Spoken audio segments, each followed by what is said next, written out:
Welcome to the Core Women Podcast, the place for women entrepreneurs, authors, and self-starters looking to build community and gain valuable insights through expert interviews with women at the top of their game. Join your host, podcaster, producer, expert coach, entrepreneur, and author, Dr. Summer Watson, as she aims to inspire and empower you through these candid conversations. Lean in and embrace the journey. It's time to start the show. Here's your host, Dr. Summer Watson. Welcome to the Core Women Podcast. Today's guest is Jill Margaret Shulman, college admissions expert, author of College Essay Confidence and College Admissions Cracked, and founder of In Other Words, a college essay coaching service. Jill has evaluated thousands of applications for top admissions offices and brings a unique perspective that blends insider knowledge, writing expertise, and deep empathy for both students and parents. In this conversation, we will take the stress and mystery out of the college essay process and talk about what really matters when it comes to standing out, finding your voice, and telling your story with confidence. Welcome, Jill.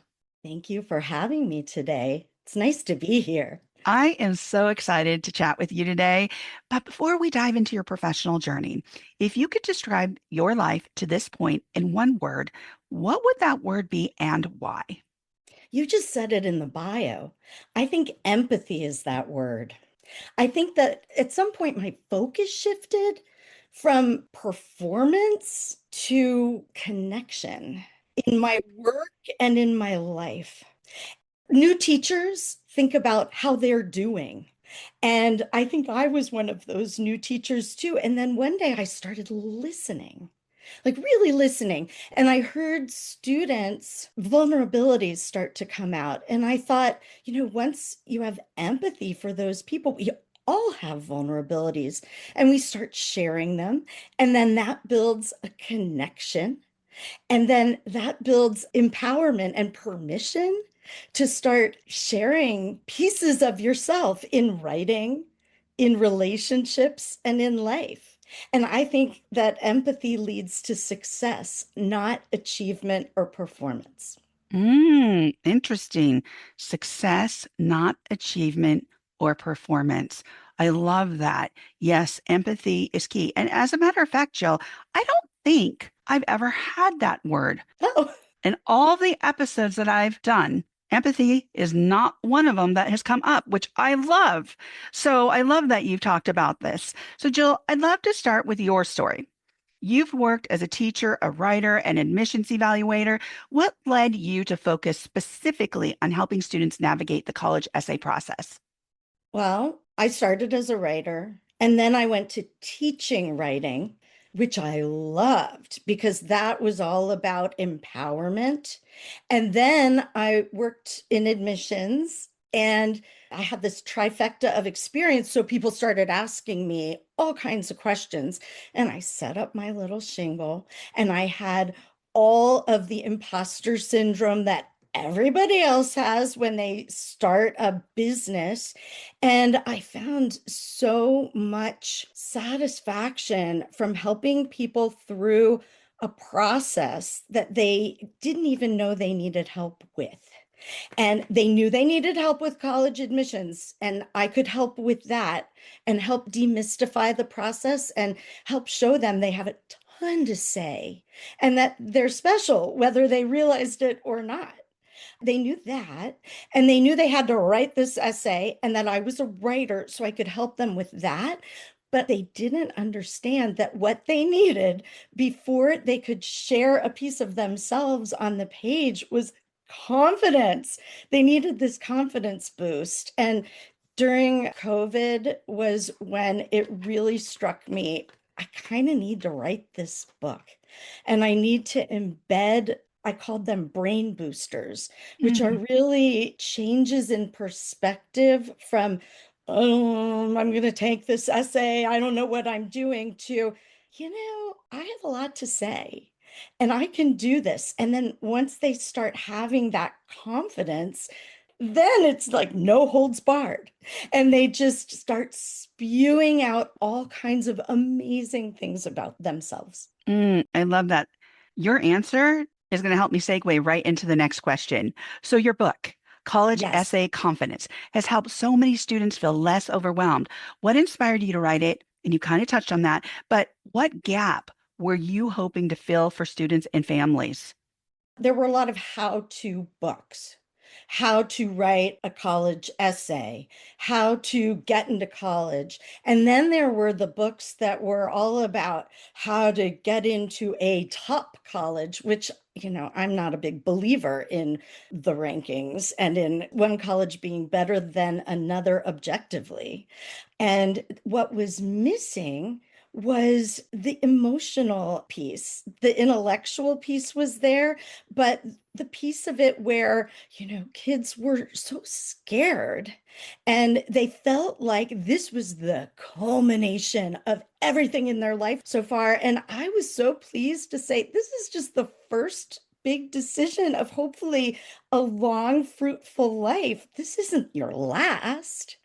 And it's only a blip in your life, college. So let's make it less precious and let's say what we want to say instead of what you think these colleges want to hear. Flip it around in your mind.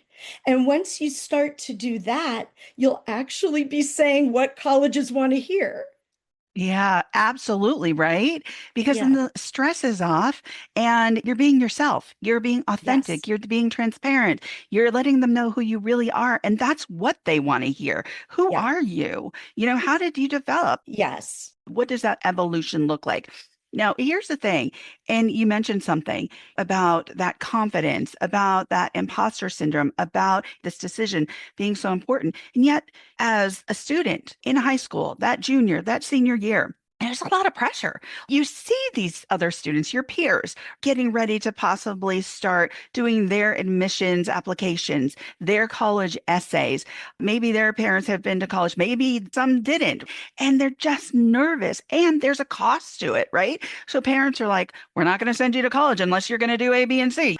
This is a big cost for us, right? So Hmm. then that stress, that angst starts building for these students. So it's nice that they're working with someone like you because they really get a better idea of, yes, this is just a snapshot of your future. Yes. However, let's, like you said, demystify this. We'll start by demystifying this. And then, how many teenagers get asked, what are you going to major in? Right. Where are you applying to college? What are the names of these college? But how many people are asking them, what matters to you? Yeah. Not in your future, what you want to be when you grow up, because I don't know what I want to be when I grow up, but it's an unrealistic question, I think, to ask 17-year-olds, but what is meaningful to you today? No pressure. It might change tomorrow.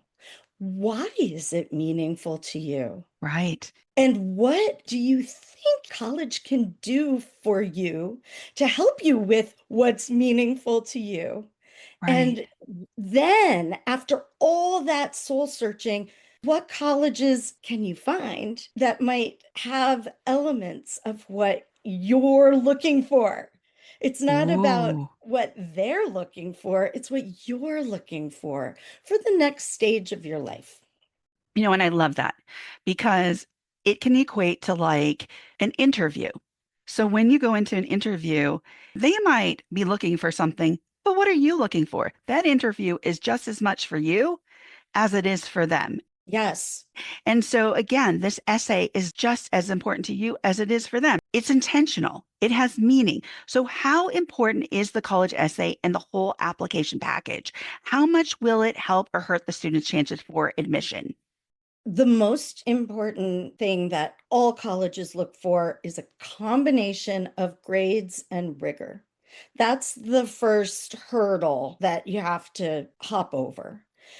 I think we talked about this earlier. Students self-select. So often, almost all or most of the students who are applying to a certain college are perfectly qualified to succeed there. The question is building a class at that point. I'm putting on my evaluator's cap as I'm Right. talking about Yes. this.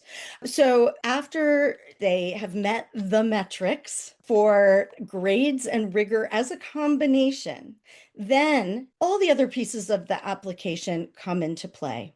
Recommendations, the activity section, all kinds of other things. The essay is the moment that evaluators are excited to get to.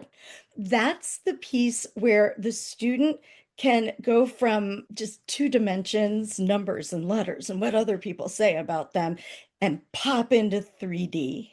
Mm. And all of a sudden, if you make a connection with one of your readers, the reader's like, "Ooh, I get this person better than I did when I first started reading this essay. And I could see them being roommates with this other person who we just admitted like 5 minutes ago. And I can see this person in, Professor Hayes's biology class contributing immensely, and maybe in the wilderness club." And you start seeing a human being walking Yeah. around campus and adding to the fabric of the college or university instead of just numbers and letters. So that's what the essay can do for you. And then in the scheme of admission, well, if it has a ton of typos and you whipped it off at the very last minute, which you certainly won't do if you're listening to this podcast, then it can bump you from a maybe to a no. And if you Mm. make that connection with a reader, then it can bump you from a maybe to a yes. But an essay alone will never be the one thing that gets you into a college. Interesting. Yeah, there's a combination of factors for certain that will get you into college, but this is one of those opportunities to share with the admissions Mhm. person who you are, how you can contribute to that college. Well, the fun part of Yeah. working with teenagers is that you get to help them see all that they can contribute. Yes, and that is so exciting. So exciting. So there's so much pressure around that college essay. In your experience, what are admission readers actually looking for? Are they looking for a certain story? Are they looking for that person's ability to analyze something? What are they looking for? They're looking for a little portal to see inside who that person is beneath the letters and numbers and things that other people say about them. Just a little entree into the human being behind the metrics, behind the application. Okay. Now, here's the next question. A lot of students worry they don't have a big story to tell. Yes. How can an average student with no major accolades still write a compelling or memorable essay? There are so many answers to this question. There are just so many myths out there. Okay, tell us some of those myths. Well, I have nothing to say about my normal, boring life. I'm not special. Or I have to tell a sob story or be funny or be soulful or have invented a cure for a disease or won an Olympic gold. All of these things are what you hear from other people. And if you can just tune all those things out, looking outside yourself for what will impress other people is not the way to go. You have to look inside yourself to say, okay, what do I care about? Another big myth is I can't write about, fill in the blank, sports, mental health. If you're spending 90% of your time outside of the classroom on a soccer field, I want to hear about why. Why do you care so much about soccer? And yes, I've read hundreds of essays about soccer. Every topic has already been covered, from archery to going to the zoo. I'm trying to think of a Z word. Everything's been covered, but nothing has come from your point of view. Nobody but you can say why this matters to you. Yeah, absolutely. And that's exactly it, is someone's phenomenology. I like that word. It's their lived experience. Yeah. No one has your lived experience. No, Nobody has your why. Nobody has your drive. Nobody has done it the same way that you've done it. exactly. I have over 400 episodes on this podcast, and every single experience. Every single story is different. Maybe we've heard about archery. Maybe we've heard about soccer. Maybe we heard about basketball, whatever it is, right? And it's like, but it's not your story. Exactly. All 400 of those podcast guests have a different story to tell about their experience on the podcast at the same time as you than you do.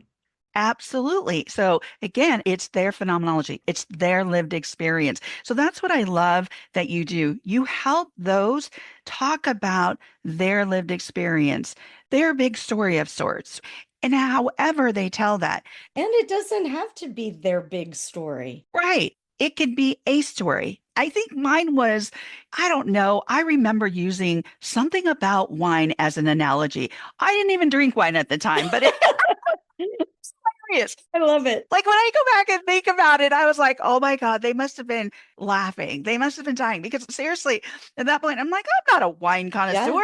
Yeah. I Yeah. just talked about it as an analogy to something else, right? It was a lot of fun, but it was unnerving. It was scary because this was talking about and being vulnerable about oneself. Right. So, how do you help those young people, those young folks where we're not asked a lot of times, talk about yourself? How do you help them overcome that fear, that imposter syndrome themselves? So, in the first draft or when they're brainstorming topics, nobody's ever going to see a word of it unless you want them to. So, getting started, it's helpful to know I can mess up and nobody's going to see this. So, that's super helpful. The other thing is if we take the big picture out of it, one of the biggest mistakes that students make when they write college essays is they start with a topic that's way too broad. I mean, these personal essays are 650 words maximum. If you Hmm. write 651 words, then the application will cut you off. So it's a short essay and you can't write about your whole life story. Nobody could. So, shrinking it down and narrowing it down to something so specific that only you could write about it sometimes takes the pressure away from that feeling like, I have to write the best essay of my life, or, I'm a bad writer. And so I'm not equipped to write this essay. This isn't your college essay. This is just you kind of exploring what's important to you. And that first draft certainly isn't your essay. Your first draft and the first words you throw onto the page are just words that will lead to the next words and the next. And eventually, when you're ready to show other people, that will be your college essay, but that's in the future. Just get Yeah. started. Let's see where it leads. It's a draft. Put anything down, right? And then it's Exactly. like you're going from macro to micro. Put it all down. It's edit by edit, it's addition by addition, right? And so that's where you come in to help with that Right. process. So you have a business, in other words.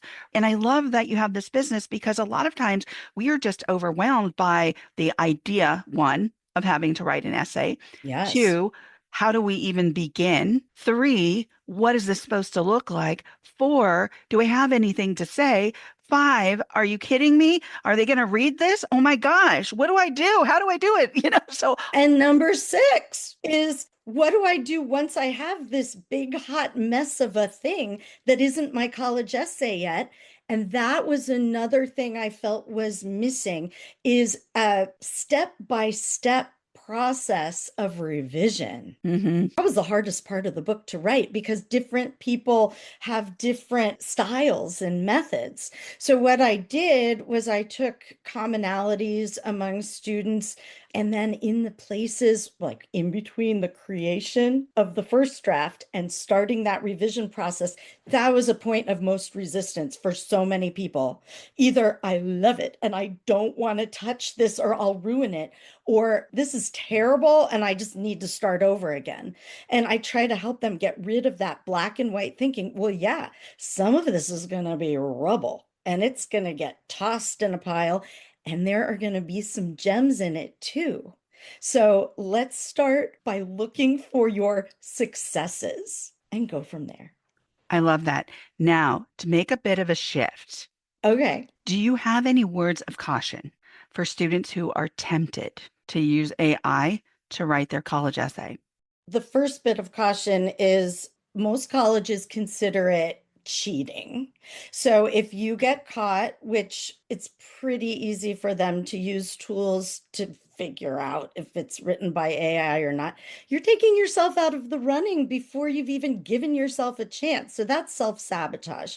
But I think more importantly, your essay will come out generic because AI is trained to collect everything that's already been written and synthesize it into an answer. But what you're trying to do is write something that AI could not possibly find unless you've uploaded your entire memory bank into the internet, which I'm being facetious. Of course you can't do. So in order to find an essay that really reflects you, that really reflects the real you at your sparkly best, you have to dig in. You can't go outside of yourself. And once you've been real in your essay, that's how the right college finds you Mhm. because you're the fit for them. It's not because you're pandering to them and trying to say what you think they want to say. It's about them finding you. And admissions readers, you've been one summer. Yeah, You're looking for candidates. You're looking for those gems. You're not trying to weed people out, which is another misconception. You're excited to find people that would fit in great and contribute to the campus, and the campus can give you in return an amazing experience. absolutely.